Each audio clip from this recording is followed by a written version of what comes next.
Amados irmãos, a paz do Senhor, tudo bem? Aqui Pastor Gedeon Júnior e é uma alegria estarmos juntos. Muito bem, chegamos em Números capítulo 26. E agradeço a todos os irmãos que me antecederam. Que bênção, não é verdade? Que bênção! Pastor Gil, Pastor Geraldo, Pastora Iraci, nosso querido obreiro Tiago, né? E louvado seja o nome do Senhor, nosso diácono Jeremias, que trabalho bem feito, né? Novos valores se levantando, né? Prata da casa. Eu estou muito feliz, muito feliz. Muito bem, Números capítulo 26. Quando a gente abre Números capítulo 26, a gente fica com a impressão de que já leu esse texto em algum lugar, não é verdade? Por quê? Porque aqui nós temos mais um recenseamento. Sim, Números começa com um primeiro recenseamento e agora, literalmente, o Senhor diz, Números 26, depois dessa praga, disse o Senhor a Moisés e a Eleazar, filho de Arão, sacerdote, fazei o recenseamento de toda a comunidade dos filhos de Israel, da idade de 20 anos para cima, conforme suas famílias, todos aptos para a guerra em Israel. Falou, pois, Moisés a Eleazar, o sacerdote, nas campinas de Moabe, junto ao Jordão, na direção de Jericó, dizendo, contai o povo da idade de 20 anos para cima, como o Senhor ordenara a Moisés, e estes foram os filhos de Israel que saíram do Egito. Aí vem um a um, e literalmente as famílias e os números. Gente, é incrível a coincidência, não é? Ou seja, é mais ou menos assim, já vimos esse filme em algum lugar, né? Essa música já cantou em algum canto. Sim, já cantaram essa música em algum canto, né? Pois é, quando você olha para Números, capítulo 1, parece o mesmo texto. Parece o mesmo texto. Só que agora não está dizendo, como em Números, capítulo 1, que no dia do segundo mês, do segundo ano, após a saída do Egito, o Senhor falou a Moisés. Agora não. Agora já se passaram 38 anos. Mas a ordem é a mesma. Fazei um recenseamento de toda a congregação dos filhos de Israel, segundo suas clãs, suas famílias, contando todos os homens um a um pelo nome, todos os maiores de 20 anos capazes de sair à guerra em Israel. A este contareis. E é óbvio, aqui em Números capítulo 1, diz a estes, tu e Arão contareis. Tu e Arão. Pois é, aqui nós temos um velhinho de mais de 80 anos, não é? O nosso querido Moisés. Em Números, ele tinha exatamente mais de 80 anos. Só que, agora, literalmente, em Números, capítulo de número 26, você tem um velhinho com mais de 100 anos, e agora não é mais ele e Arão que iriam contar, porque Arão está morto. Arão está com o Senhor. Agora quem vai contar é o filho de Arão, Eleazar. Eleazar. E é muito interessante, né, irmãos? Incrível. A ordem é a mesma. Olha, de 20 anos para cima pode contar, porque literalmente chegou o momento do combate. A ordem é específica, de 20 anos para cima. Conta, porque está no momento da guerra. Passou. Já aconteceu o que eu, Deus, falei. E eu quero que se conte um a um para que possamos ir para a guerra. E olha que interessante. Aí vem exatamente os números exatos de cada tribo. De cada tribo.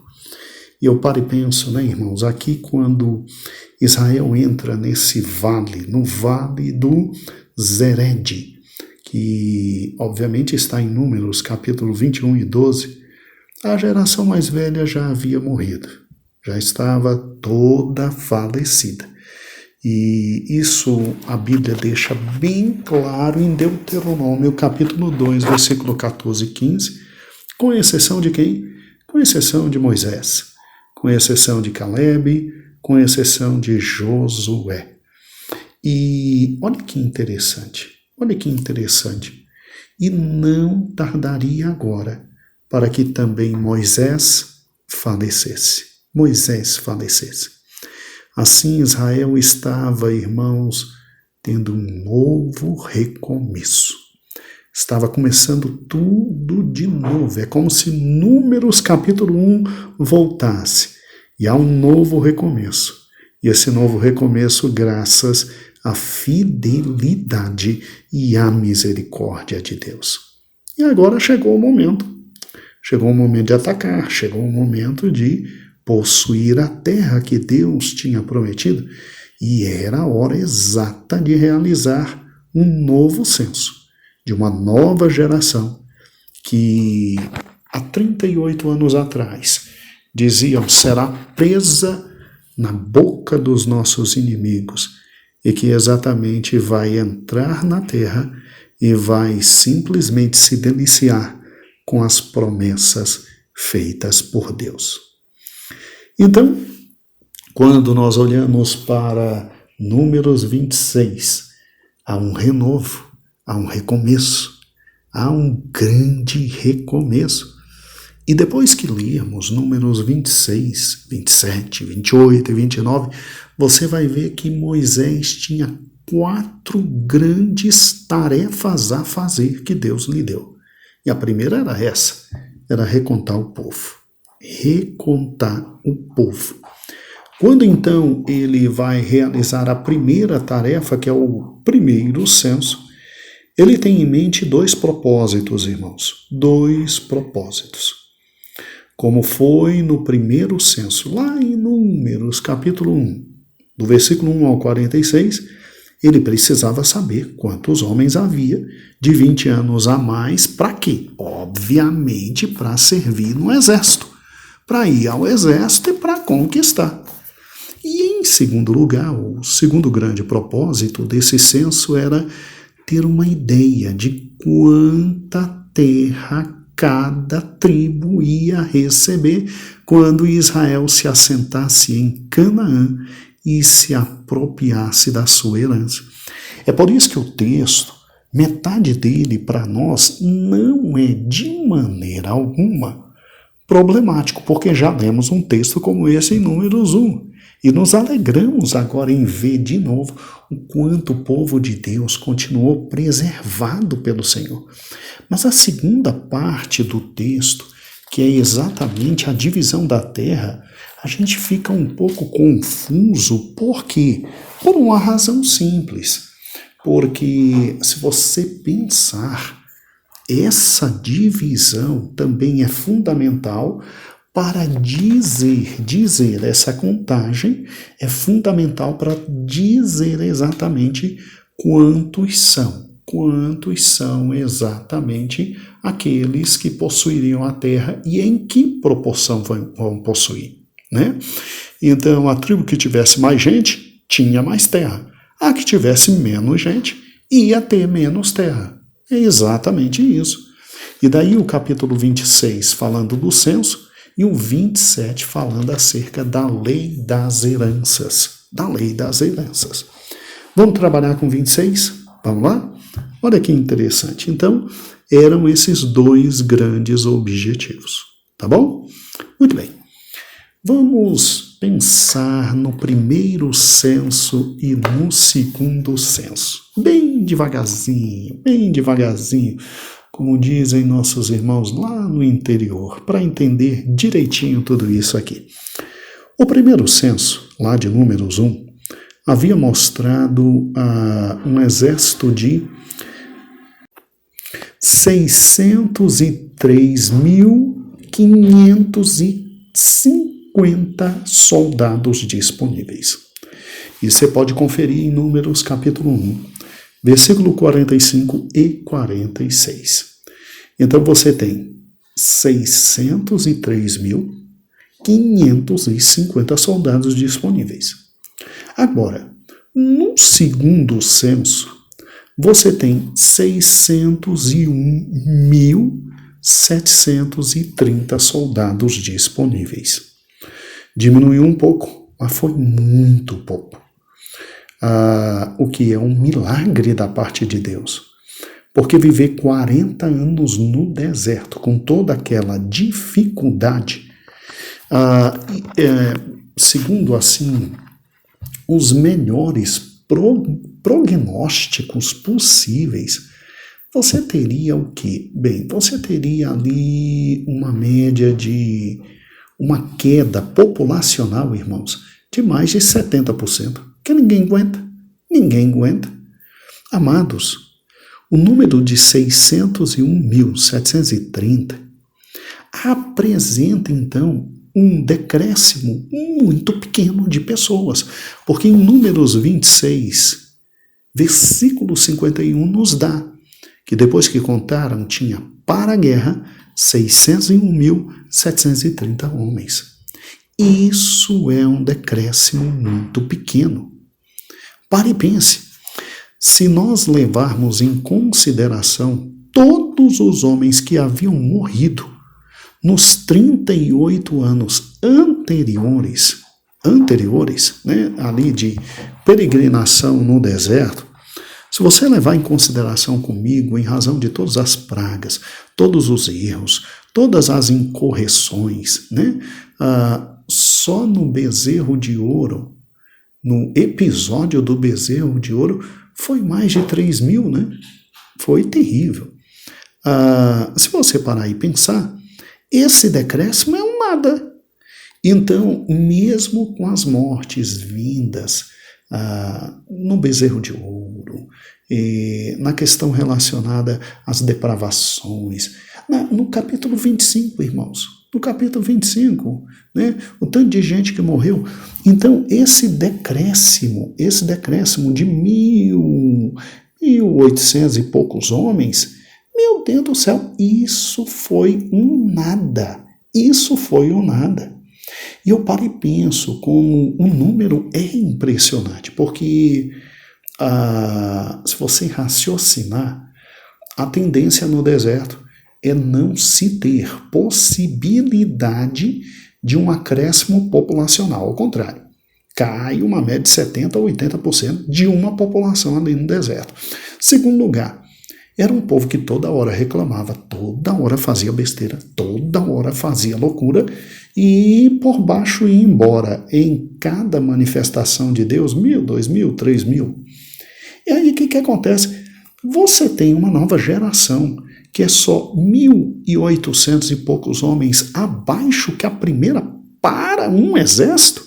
Não, Deus é Deus, Deus é Deus. Eu fico impressionado com os números de números, irmãos, porque Deus é Deus.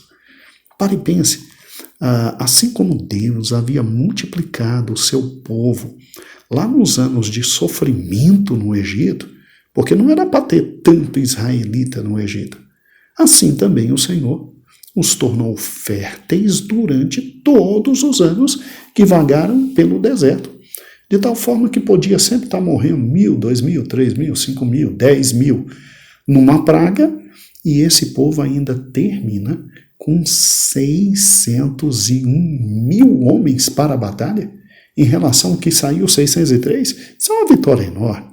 Isso é uma vitória enorme. Venhamos e convenhamos. É Deus. Isso é Deus. Sabe por quê? Porque em Gênesis 12, 2, em Gênesis 15, 5, em Gênesis 22 e 17, o Senhor tinha prometido aos patriarcas que aquela semente seria incontável como as estrelas dos céus, como a areia do mar. E Deus é fantástico em cumprir a sua promessa. Então, a primeira coisa que me assusta nesse texto é o número.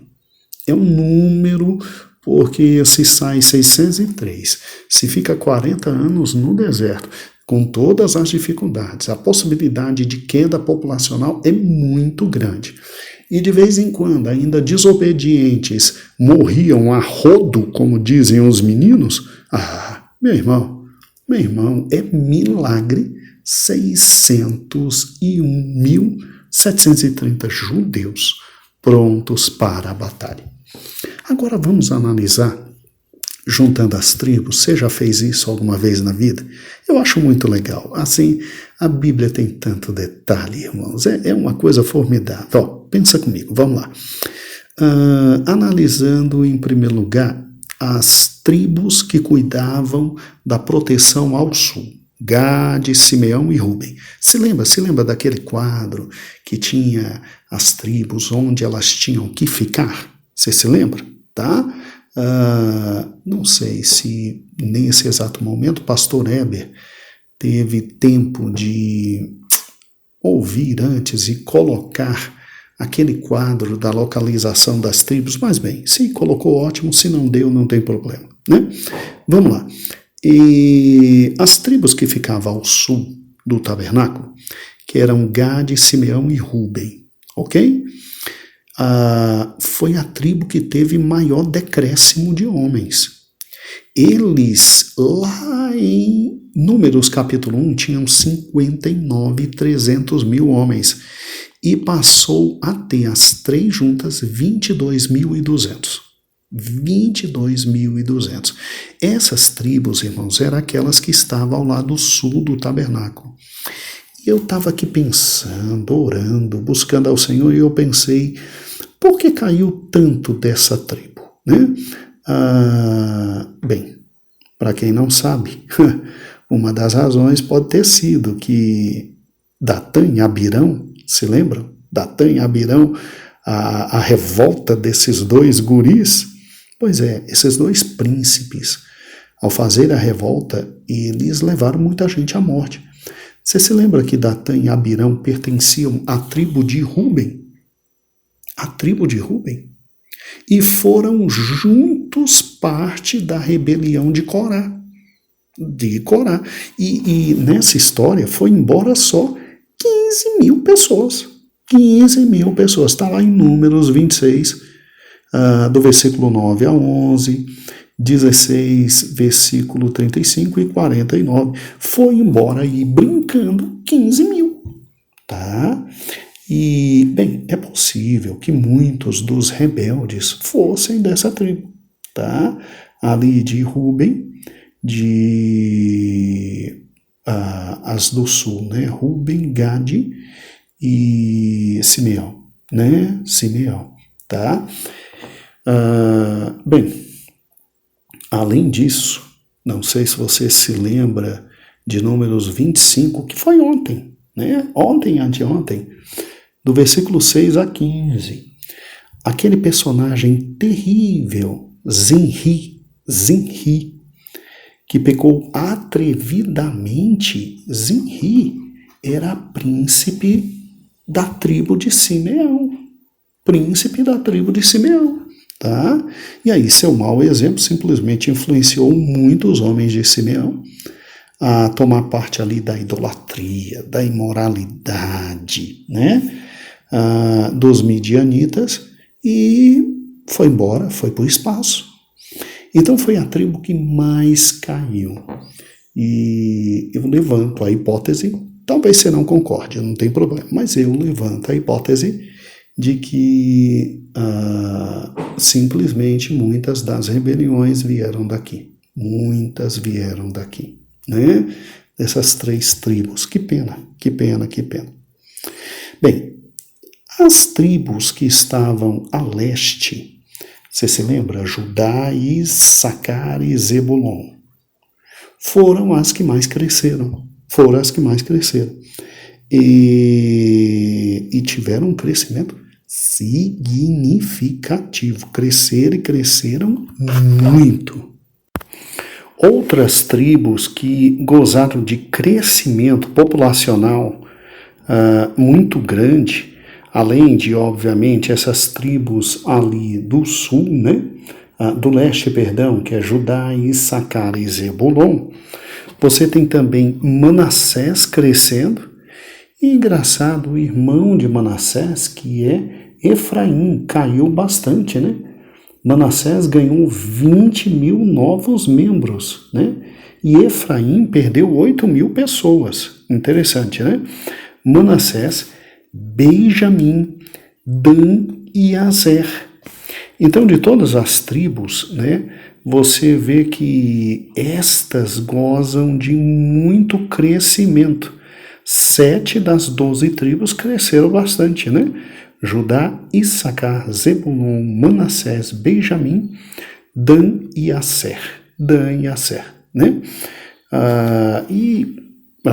Cremos perfeitamente que então foram tribos que não caíram tanto nas artimanhas malignas durante o deserto, né? Porque os juízos divinos e as pragas tiveram menores efeitos sobre estas 7 tribos que as outras 5 que acabaram caindo um pouquinho mais, Então, irmãos, vejam como a vida espiritual é, né? A vida espiritual é muito interessante. Ela implica em literalmente obediência à palavra de Deus. É muito interessante porque as tribos que menos ou um número menor de problemas que trouxeram, com um menor número de rebelião, com menor número de agressões, foram as tribos que mais cresceram, né? Foram as tribos que mais cresceram. Então, viver no deserto, irmãos, é fundamental se ter uma ideia simples. Ou se obedece à palavra de Deus, ou então se quebra todinho. Porque agora é muito interessante o número de membros de cada tribo. Seria exatamente o número fundamental para depois dividirmos terra para cada família, cada clã e, por consequência, cada tribo.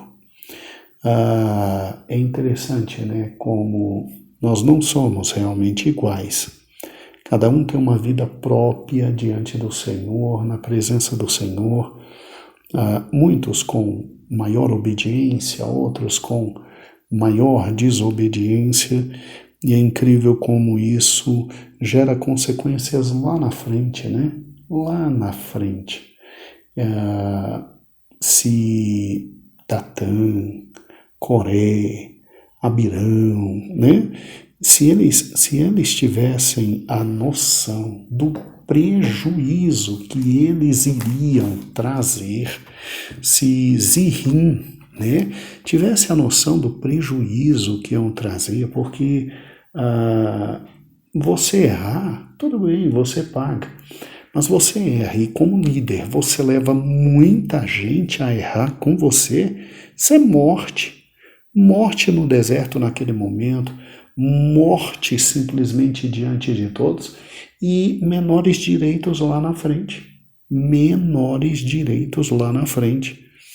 E, obviamente, aquelas tribos que trouxeram menos problema, menor dificuldade, são tribos que acabaram, em relação à misericórdia de Deus, crescendo muito mais e simplesmente tendo agora, como veremos lá no capítulo 27, uma parte maior em todas as heranças, né?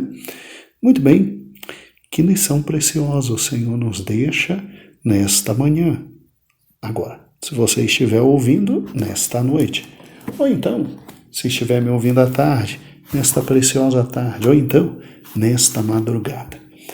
Aqui, Pastor Gedeon Júnior. Deixa um grande abraço a todos os irmãos. Beijos da parte do Senhor a todos. E a paz do Senhor.